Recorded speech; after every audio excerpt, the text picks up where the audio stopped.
sesi di mana pertemuan terakhir dia dengan si Dokter Andreas.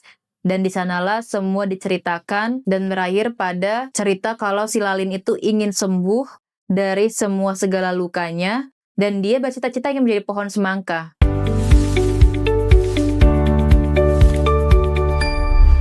Taman Sains.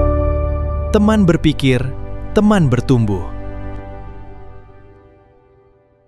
Jadi hari ini kita akan ngebahas salah satu buku karya Dr. Andreas Kurniawan SPKJ dengan judul Seorang Wanita yang Ingin Menjadi Pohon Semangka di Kehidupan Berikutnya.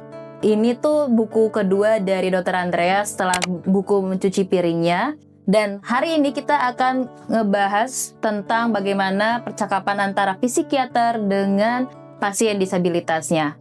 Jadi, diceritakan di sini ada seorang wanita bernama Lalin yang memiliki disabilitas, yaitu dia menggunakan kursi roda di setiap harinya.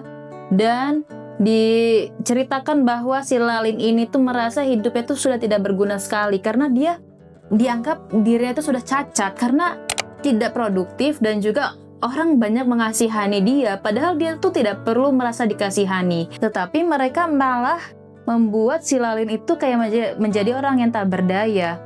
Dan pada akhirnya dia pun pergi ke psikiater yang otomatis itu adalah Dr. Andreas Kurniawan sendiri. Dan dia menceritakan segala macam kehidupannya, baik dari keluarganya maupun dari teman-teman sekitarnya. Jadi, si Dr. Andreas itu tuh kayak merasakan kayak, wah ini kayaknya pasien yang paling kompleks permasalahannya. Dan akhirnya dia harus benar-benar mendengarkan apa yang diinginkan sama Lalin. Ya, singkat cerita, mereka bercerita dan bagaimana si Lalin itu hanya ingin didengarkan oleh Dr. Andreas pada awalnya. Tetapi lama-kelamaan egoisme yang ada di diri Lalin itu mulai perlahan menurun dan dia pun mengikuti apa yang disampaikan Dr. Andreas. Dan untungnya saja Dr. Andreas ini memiliki banyak sekali ya cara untuk membuat pasiennya itu merasa nyaman. Meskipun memang di awal-awal Dr. Andreas itu sempat mengalami penolakan dari si Lalin. Jadi pada saat di sesi berikutnya itu adalah sesi di mana pertemuan terakhir dia dengan si Dr. Andreas.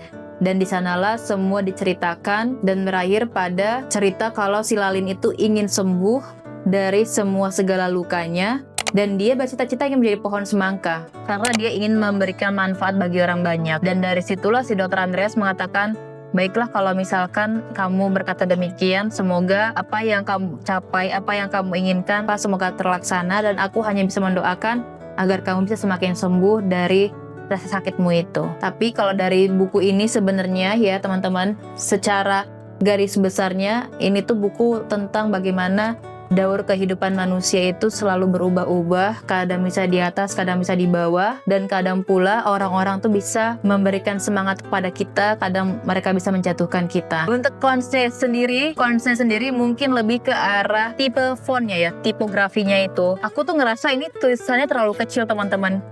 Oh, tulisannya terlalu kecil dan halus, jadi aku kayak ngerasa bacanya itu harus pelan-pelan dan kadang tuh ini mohon maaf ya bagi teman-teman yang suka baca buku ya begini, tapi aku kadang giniin, mohon maaf banget karena tuh memang kecil banget teman-teman.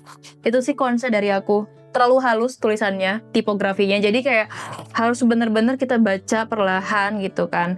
Tetapi kalau dari segi isi itu beneran bagus banget. Itu kalau dari aku. Kalau dari kamu bagaimana?